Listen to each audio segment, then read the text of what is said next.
நேயர்களே, முக்கிய செய்தி. சத்தியம் டிவியின் மூலம் மத்திய மாநில அரசுகளுக்கு பொதுமக்கள் ஒரு கோரிக்கை வைத்துள்ளனர். இது குறித்து மேலதிக தகவல்களுடன் எமது செய்தி தலைமை சண்முக சுந்தரம் இணைந்திருக்கிறார். அவரிடம் கேட்கலாம். சண்முக சுந்தரம், வணக்கம். இது தொடர்பான விவரங்களை நீங்க பதிவு பண்ணலாம். நிச்சயமாக தீபிகா, அரசுகளின் அவசர கவனத்திற்கு என்ற வகையிலே பொதுமக்கள் சத்தியம் தொலைக்காட்சிக்கு தொடர்ந்து கோரிக்கைகளை வைத்தனர். அந்த கோரிக்கைகளின் சாராம்சத்தை தொகுத்து தற்போது வழங்குகிறோம். அரசுகளின் அவசர கவனத்திற்கு என்னென்ன கோரிக்கைகளை பொதுமக்கள் வைத்துள்ளார்கள் என்பதை தற்போது பார்ப்போம். முதல் கோரிக்கை, தீபாவளியை ஒட்டி ஏற்படுகின்ற மக்கள் நெரிசலை தடுக்க வேண்டும் என்பதற்காக கனரக வாகனங்கள் உள்ளிட்ட லாரிகள் எதுவும் நகரங்களுக்குள் அடுத்த 4 நாட்களுக்கு, தீபாவளிக்கு முன் 2 நாள், தீபாவளிக்கு பின் 2 நாள் அனுமதி கொடுக்க கூடாது. ஏற்கனவே ஜிஎஸ்டி சாலையில் செல்லக்கூடாது, தள்ளி வேறு வழியை கொடுத்திருக்கிறார். இது போன்ற அனைத்து நகரங்களும் செய்ய வேண்டும் என்ற கோரிக்கையை தற்போது வைத்திருக்கிறார்கள். இரண்டாவது கோரிக்கை, எப்பொழுதும் வசூல் வேட்டையில் இருக்கும் சுங்கச்சாவடிகளுக்கு இன்று முதல் 4 நாட்களுக்கு விடுப்பு கொடுத்தால் தேசிய நெடுஞ்சாலைகளில் போக்குவரத்து நெரிசலே இருக்காது. தற்போது கிலோமீட்டர் கணக்கிலே வாகனங்கள் அணிவகுத்து நிற்பதாக தொடர்ந்து செய்திகள் வந்து கொண்டே இருக்கின்றன.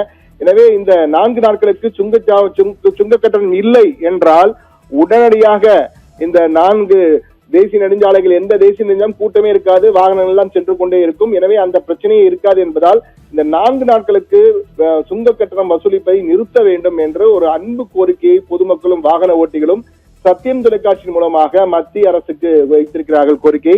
அடுத்த மூன்றாவதாக என்ன கோரிக்கை வைத்திருக்கிறார்கள் என்றால், சிறப்பு பேருந்துகள் நிறைய விட்டு இருக்கிறார்கள். ஆயிரக்கணக்கிலே சிறப்பு பேருந்துகள் என்றெல்லாம் அறிவிப்புகள் வருகின்றன. ஆனால் அந்த சிறப்பு பேருந்துகளிலே பல பேருந்துகள் காலியாக செல்வதாகவும் தேவையற்ற நேரங்களில் விடுகிறார்கள் என்றும் ஒரு குற்றச்சாட்டு தொடர்ந்து இருக்கிறது. ஆனால் குறிப்பிட்ட நேரத்தில் மட்டும் பேருந்துகளை இயக்காமல், சிறப்பு பேருந்துகளை இயக்காமல் இது போன்ற சிறப்பு நாட்களில் எல்லாம் அரை மணி நேரத்திற்கு ஒரு பேருந்து என்று இயக்கினால் பயணிகளுக்கு சிரமமே இருக்காது. அவரவர் விருப்பப்படும் நேரங்களிலே பேருந்துகளில் ஏறி செல்லக்கூடிய வாய்ப்பு இருக்கும். இது பிரச்சனையே இல்லாமல் இருக்கும். அதே போன்று 4வது புள்ளியாக இந்த புள்ளியிலே அவர்கள் சேர்த்து சொல்வது என்னவென்றால், இரவு நேரங்களில் 1 மணி நேரத்துக்கு 2 மணி நேரத்துக்கு ஒரு பேருந்து என்பதை மாற்றி 1/4 மணி நேரத்திற்கு ஒரு பேருந்து என்று இயக்கினால் சிக்கலே இல்லாமல், பேருந்து நெரிசலே இல்லாமல் பொதுமக்கள் அவரவர் விருப்பத்திற்கு வருகின்ற நேரங்களில் எல்லாம் பேருந்துகளில் எளிதாக செல்வதற்கு ஒரு வாய்ப்பு ஏற்படும். அதே போல் எந்த ரூட்டுக்கு, எந்த வழித்தடத்திலே அதிக பேருந்துகள் தேவை என்பதை அனுபவத்தின் மூலமாக கணக்கிட்டு அதற்கேற்ப சிறப்பு பேருந்துகளை அந்தந்த வழித்தடங்களில் இயக்கினால் மிகவும் சிறப்பாக இருக்கும். இந்த பேருந்து பிரச்சனையே வராது, நெரிசலே இருக்காது என்றால் நேற்று பெருங்குளத்தூரிலே ஒரு 100 மீட்டர் இடத்தை கடப்பதற்கு அரை மணி நேரம், 1 மணி நேரம் ஆகியிருக்குது என்றால் நீங்கள் நினைத்துக் கொள்ளலாம் சென்னை புறநகரில் எந்த அளவுக்கு போக்குவரத்து நெரிசல் ஏற்பட்டிருக்கும், பொதுமக்கள் அவதிப்பட்டிருப்பார்கள் என்று. கூடவே மழையும் சேர்ந்து கொண்டதால் மிகப்பெரிய அளவுக்கு பொதுமக்கள் நேற்று பாதிக்கப்பட்டார்கள். எனவே இந்த புள்ளிகளை பயன்படுத்த வேண்டும் என்று கூறியிருக்கிறார். அதே போன்று 5வது புள்ளியாக, ரயில்வே அமைச்சகமும் கணக்கிற்கு சிறப்பு ரயில்கள் என்பதை இயக்காமல் 6 மணி நேரத்துக்கு ஒரு சிறப்பு ரயில் என்று தீபாவளியை ஒட்டி இயக்கினால் நிச்சயம் நெரிசல் இல்லாமல் இருக்கும் என்றும் ஒரு ஆலோசனை வைக்கிறார்கள். ரயில்வே என்பது ஒட்டுமொத்த இந்தியாவுக்கும் தீபாவளி மிக முக்கியமாக இருக்கும் என்ற வகையிலே எல்லோரும் ஊருக்கு செல்கிற வடமாநிலத்துடன் செல்வதெல்லாம் பார்த்திருக்கிறோம். எனவே அந்த வகையிலே சிறப்பு ரயில்களை அதிகமாக இயக்க வேண்டும். 6 மணி நேரத்துக்கு ஒரு சிறப்பு ரயில் என்று இயக்கினால் நிச்சயமாக அந்தந்த நேரத்துக்கு வருவார்கள். தேவையின்றி குழப்பமாக அடித்துக் கொண்டு ஏறுகின்ற அந்த நெரிசல் எல்லாம் ஏற்படுவதெல்லாம் நாம் தவிர்த்து விடலாம் என ஒரு கோரிக்கை வைத்திருக்கிறார்கள். 6வது புள்ளிக்கு செல்வோம். அதே போன்று கோவையில் இந்த முறை மிக சிறப்பாக அந்த வடமாநில தொழிலாளர்கள் எல்லாம் அடித்துக் கொண்டு ஏறாமல் அனைவரையும் ஒழுங்காக வரிசையில் நிற்க வைத்து ஒவ்வொருவராக யார் முன் வருகிறார்களோ அவர்கள் ஒவ்வொருவராக ரயிலில் ஏற்றியதால் எந்த ஒரு நெரிசலும் இல்லாமல் கோவையிலிருந்து பல ரயில்கள் புறப்பட்டு சென்றன. எனவே கோவையில் செயல்படுத்தியது போல் போலீஸ் கண்காணிப்பு மற்றும் பாதுகாப்புடன் பயணிகளை ரயில்களில் ஏற்றினால் நெரிசல் இல்லாமல் சிறப்பாக அனைவரும் பயணிக்கலாம் என்ற கோரிக்கையும் வைத்திருக்கிறார்கள்.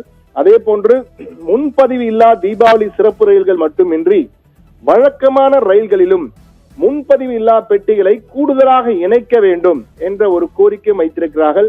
எனவே இந்த 7 கோரிக்கைகளை தொடர்ந்து கடந்த 2 தினங்களாக பல்வேறு தொலைபேசிகள் மூலமாக நமக்கு தொடர்ந்து அழைத்து இது போன்று செய்ய சொல்லுங்கள், இது போன்று செய்ய சொல்ல கோரிக்கையை வைத்தார்கள். அவர்கள் 100க்கும் மேற்பட்ட தொலைபேசி அழைப்புகள் முன் தெரிவித்த கருத்துக்களை எல்லாம் கோர்த்து அதனுடைய சாராம்சத்தை இந்த 7 புள்ளிகளாக கொடுத்திருக்கிறோம். மீண்டும் இந்த 7 புள்ளிகளை ஒன்றன் பின் ஒன்றாக பார்க்கலாம். முதல் புள்ளி, கனரக வாகனங்கள் உள்ளிட்ட லாரிகள் எதுவும் நகரங்களுக்குள் அடுத்த 4 நாட்களுக்கு அனுமதி கொடுக்க கூடாது. சென்னை உள்ளிட்ட பெருநகர அனைத்திற்குமே இது பொருந்தும் என்று கூறியிருக்கிறார்கள்.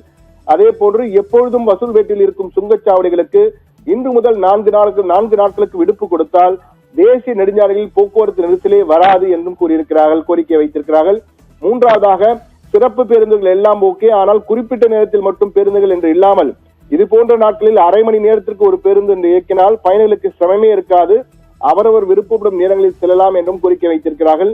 இரவு நேரங்களிலே 1/4 மணி நேரத்திற்கு ஒரு பேருந்து என்று இயக்கினால், 4வது புள்ளி, இரவு நேரங்களிலே 1/4 மணி நேரத்திற்கு ஒரு பேருந்து என்று இயக்கினால் சிக்கல் இருக்காது. அதே போல் எந்த வழித்தடத்திலே எவ்வளவு பேருந்து என்பதை அனுபவத்தின் மூலம் அறிந்து இயக்க வேண்டும் எனவும் கோரிக்கை வைத்திருக்கிறார்கள்.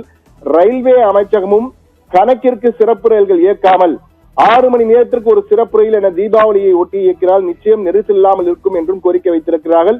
இம்முறை கோவையில் செயல்படுத்தியது போல் போலீஸ் கண்காணிப்பு மற்றும் பாதுகாப்புடன் பயணிகளை ரயில்கள் ஏற்றினால் நெரிசல் இல்லாமல் சிறப்பாக அனைவரும் பயணிக்கலாம் என்றும் கோரிக்கை வைத்திருக்கின்றனர்.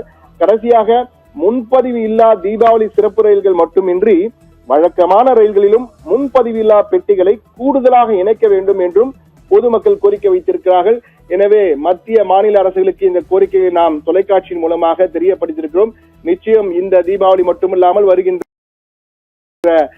திருவிழா நாட்கள், விழா காலங்கள் அனைத்தும் போன்ற நடவடிக்கை எடுத்தால் பயணிகள் ரயிலாகட்டும் பேருந்தாகட்டும் எந்த ஒரு சிக்கலின்றி நெரிசலின்றி எளிதாக அவர் விருப்பப்படி இனிமையான பயண அனுபவத்தை மேற்கொள்வதற்கு வாய்ப்புகள் இருக்கும் என்று கருதுகிறோம். நிச்சயம் மாநில மத்திய அரசுகள் இதை கவனத்தில் எடுத்துக் கொள்ளும் என்று நம்புகிறோம் நேயர்களே.